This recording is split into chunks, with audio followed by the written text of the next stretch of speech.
سڵاو و ڕێز بێەوە بینەرانی خۆشەویستی تەلەڤیزیۆنی کۆمەڵە بە یارمەتی هاوڕێیانی هاوکارم لەگەڵتانم بۆ پێشکەشکردنی هەواڵەکانی سەر لە بەیانی ڕۆژی پێنجشەممە سەرەتا سەردێڕی گرنگترین هەواڵەکان. کۆبوونەوەی دانیشتوانی ناوچەی کارزانی ئیلام دژ بە پیسی هەوا. بەیانیەی ژنانی سنا دژ بە حکمی ئەعدامی پەخشان عەزیزی. برینداربوونی کۆڵبەرێک بەهۆی ئەشکەنجەی هەنگی مەرزی مەریوان. محکومکردنی حکمی ئەعدامی پەخشان عەزیزی لەلایەن ژنانی ڕۆژاوای کوردستان. گیان لە دەستانی 18 هاوڵاتی هەرێمی کوردستان لە بردومانەکانی تورکیا. درێژەی مانگرتنی پەرستاران لە نەخۆشخانەی خاتەمی شوشتەر. چالاکی کچان و کوڕانی شۆڕشگێڕی ئێران دژ بە سزای ئیعدام. و بەیانیەی ڕێکخراوە سنفیەکانی فەرهەنگیانی ئێران بۆ پشتیوانی لە کارزاری نابۆ ئیعدام.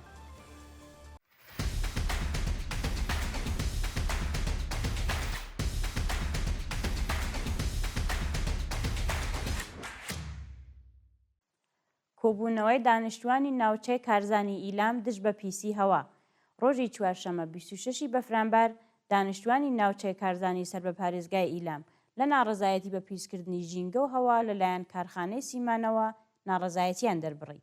بە وتەی ناڕازیان کارخانەی سیمانی ئەو ناوچەیە ژینگە و هەوای بە تەواوی پیس کردووە و لە ئاکامی بڵاوبوونەوەی گازی ژەهراوی بە ئاسمانی ناوچەکەدا خەڵکی تووشی شێرپەنجە و نەخۆشیەکانی سی بوون. ناڕازیان داوایان کرد سیستەمی فیلتراسیۆن بۆ ئەو کارخانەیە دابنرێت و ئیمکاناتی دەرمانی و بیمە بۆ تووشبوانی نەخۆشی دابین بکرێت. بەیانیەی ژنانی سنا دژ بە حکمی ئەعدامی پەخشان عەزیزی. ڕۆژی چوارشەمە 26 بەفرانبار کۆمەڵێک لە ژنانی شاری سنە و چالاکانی مەدەنی ئەو شارە دژ بە سزای سێدارەی پەخشان عەزیزی لە بەردەم ئوستانداری کۆبوونەوە و لە کۆتاییدا بەیاننامەیەکیان بڵاو کردەوە. لە بەشێکی ئەو بەیاننامەیەدا هاتووە پەخشان عەزیزی هەموو ژیانی بۆ گەیاندنی یارمەتی بە لێقۆماوانی شەڕ تەرخان کرد. پەخشان هیمای ئومید، خۆڕاگری، ژیان و میهرەبانیە. هەزاران ژن و منداڵ هیوایان بۆ ژنە تێکۆشەرە بەستە بوو. چالاکیەکانی پەخشان دەرونی ڕووخاوی زامدارانی شەڕی لە دڵی وێرانەدا دەرمان دەکرد. کۆماری ئیسلامی لە جیاتی دەستخۆشی و ڕێزگرتن لەو ژنە تێکۆشەرە پەخشانی ڕفاند، ئەشکەنجەیدا و بە بێشەرمیەوە سزای سێدارەی بەسەردا سەپاند.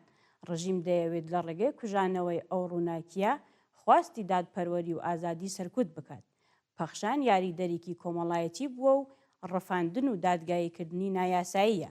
هەڵوەشاندنەوەی ئەو حکومە و هەموو ئەو سزایانە بە ناحەق بەسەر بەندکراوانی سیاسیدا سەپێنراوە کەمترین کارێکە کە دەتوانێت تۆزێک ئێعتباری ئینسانی و ئەخلاقی بۆ ڕژیم بگەڕێنێتەوە. نابۆ ئیعدام بژی ژیان.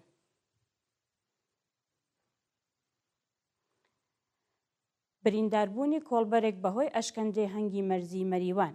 شەوی یەکشەمە 23 بەفرانبار کۆڵبەرێکی خەڵکی سەقز بە ناوی محەممەد وەیسی تەمەن 27 ساڵ لەلایەن هەنگی مەرزی مەریوان ئەشکەنجە و ئازاردرا.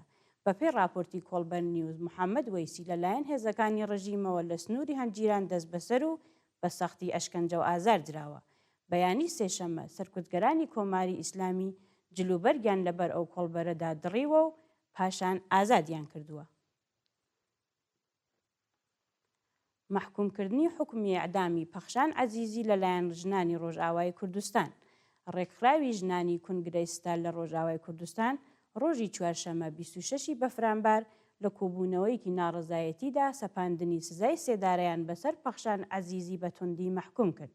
ڕێکخراوی ژنانی کونگرەی ستال لە بەیاننامەکەیدا ڕایان گەیاند پەخشان هەموو شتێکی فیدای مرۆڤایەتی کرد.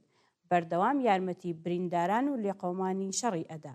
سەپاندنی تۆمەتی بێبنەما لەلایەن کۆماری ئیسلامیەوە بەسەر پەخشان کە خزمەتی بە ئینسانیەتی کردووە نیشانەی وەحشیگەری ڕژیمێکی شەیتانیە کە ناتوانێت سەربەستی هیوا و دڵخۆشی خەڵک ببینێت. پەخشان بە تەنیانیە و هەموو ژنانی ڕۆژئاوای کوردستان پشتیوانی لێ دەکەن.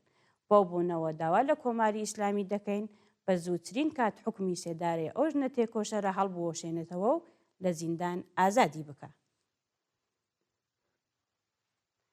گیان لە دەستانی 18 هاوڵاتی هەرێمی کوردستان لە بردومانەکانی تورکیا. بەپێی ئاماری ڕێکخراوی CPT ئەمریکا لە سەرەتای ساڵی 2024 زاینیەوە تاکو کۆتایی مانگی 12 هەمان ساڵ 18 هاوڵاتی مەدەنی بەهۆی ئۆپراسیون و لەشکرکشیەکانی تورکیا لە هەرێمی کوردستاندا گیانیان لەدەستاوە و 4 کەس بریندار بوون. بەپێی ئەو راپۆرتە ئەرتەشی تورکیا بە بیانووی بەرەنگاربوونەوەی تێرۆر دەیان کیلومتر هاتووەتە نێو خاکی هەرێمی کوردستانەوە و بە دەیان بنکەی سەربازی دامەزراندووە. ڕۆژی ڕابردووش لە گوندێکی گەزنەی سەر بە قەزای چۆمان تیمەکانی پوچەڵکردنەوەی مین موشکێکی مەترسیداری تورکیایان پوچەڵ کردەوە کە ژیانی دانیشتوانی گوندەکەی خستووەتە مەترسیەوە. درێژەی مانگرتنی پەرستاران لە نەخۆشخانەی خاتەمی شوشتر. ڕۆژی چوارشەممە 26 بەفرانبار پەرستاران و کادری دەرمانی نەخۆشخانەی خاتەمی شوشتر بۆ چەندەمین ڕۆژی بەردەوام دش بە نەدانی داخوازیەکانیان درێژەیان بە مانگرتندا.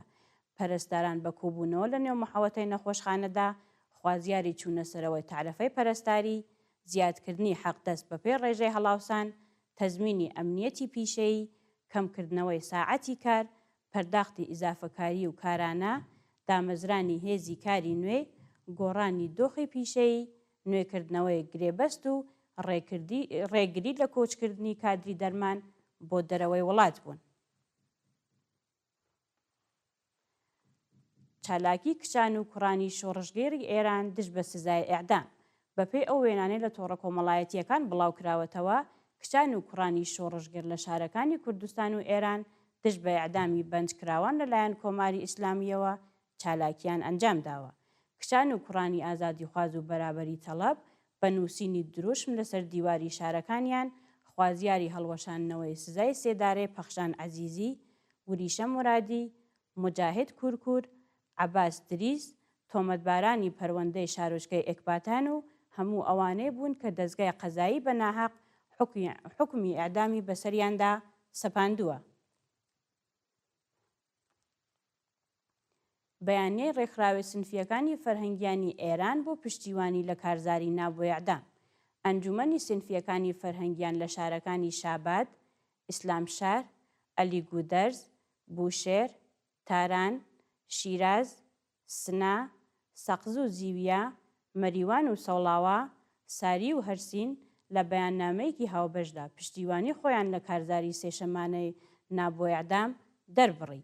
ئەنجومەنی سنفیەکانی فەرهەنگیانی ئێران لە بەیاننامەیەکی هاوبەشدا ڕایان گەیان پشتڕاستبوونەوەی حکمی ئیعدامی مجاهید کورکور، پەخشان عەزیزی، مهدی حەسەنی و بهروز ئیحسانی هاوکات لەگەڵ 50هەمین هەفتەی کارزاری نابۆ سێدارە نیشانەی شەڕی ئاشکرای دەسەڵات لەگەڵ خەڵکە حکوومەت ئیعدام وەکو ببورن حکوومەتی ئیعدام وەکو ئامرازێک بۆ سەرکوتی کۆمەڵگا بەکار دەبات و لەو ڕێگەوە دەیەوێت بە بەنجکراوانی سیاسی، چالاکانی مەدەنی و خەڵک بڵێت حکمی سێدارە لە هیچ دۆخێکدا ڕاناوەستێت. لە ئێستادا 54 بەنجکراو ڕوبەڕووی سزای سێدارە بوون. سزای سێدارە تا بە ئەمڕۆ نەیتوانیوە پێش بە توندوتیژی بگرێت و کاریگەری خراپی لەسەر کۆمەڵگا داناوە. ئێمە وێ ڕای شەرمەزارکردنی سزای سێدارە بەگشتی پشتیوانی خۆمان لە کارزاری سێشەمانەی نابۆ ئیعدام ڕادەگەینین و دەڵێن تەنیا ڕێگەی ڕاگرتنی سزای ئیعدام یەکڕێزی، یەکگرتووی کاردانەوەی گشتیە. بەو بۆنەوە داوا لە هەموو خەڵکی ئێران بە هەر بیر و باوەڕێکەوە دەکەین بۆ هەڵوەشاندنەوەی سزای سێدارە پەیوەست بۆ کارزارە ببن. دەست بەسەرکردنی هەشت شارومەندی عەرەب لە پارێزگای خوزستان. لە درێژەی سیاسەتی سەرکوتی کۆماری ئیسلامیدا هێزە ئەمنیەتیەکانی ڕژیم لە پارێزگای خوزستان هەشت شارومەندی عەرەبیان دەست بەسەر کرد. بەپێی زانیاریەکان 8 کەس بە ناوەکانی عیماد مەزرعە، حسێن ئالبوعوبەید، حسێن شەلیباوی، مەعلە شاوردی، محسین بەریهی، ئەحمەد زەنبوری، تارق جەنامی و باقر شاوردی بەبێ بەڵگەی قەزایی و بە توندوتیژیەوە لەلایەن ئیدارەی ئیطلاعاتەوە دەست بەسەر کراون. لە ڕۆژانی ڕابردوودا زیاتر لە 40 شارومەندی عەرەب لە پارێزگای خوزستان دەست بەسەر و زیاتر لە 100 کەس بانگهێشت و لێپرسینەوەیان لێکراوە. هاوکاری وەزارەتی ئیطلاعات لەگەڵ خاوەنکار بۆ سزادانی کرێکارانی ناڕازی. بەپێی راپۆرتی چالاکانی کرێکاری، وەزارەتی ئیطلاعاتی ڕژیم لە کردەوەیەکی قیزەوندا لە 3 پارێزگای ئێران داوای لە خاوەنکاران کردووە کرێکارانی بەشدار لە ناڕەزایەتیەکان لەسەر کار دەربکەن. چالاکانی کرێکاری دەڵێن وەزارەتی ئیطلاعات کردەوە نایاساییەکانی بە یاسایی لە قەڵەم دەدات و بە پێچەوانەی پەیماننامەکانی کار و بەبێ سەرنجدان بە داخوازیە سەرەکیەکانی چینی کرێکار زانیاری ورد لەسەر ژیان و کاروباری چالاکانی کرێکاری بە خاوەنکار دەدات بۆ ئەوەی لەسەر کار دەربکرێن. بەرپرسانی وەزارەتی ئیطلاعات هۆکاری ئەو کارەیان ڕوونکردنەوەی پەیوەندیەکانی نێوان خاوەنکار و کرێکار ڕاگەیاندووە، بەڵام مەبەستیان ستاندنی مافی دادخوازی و سەرکوتی زۆرترە.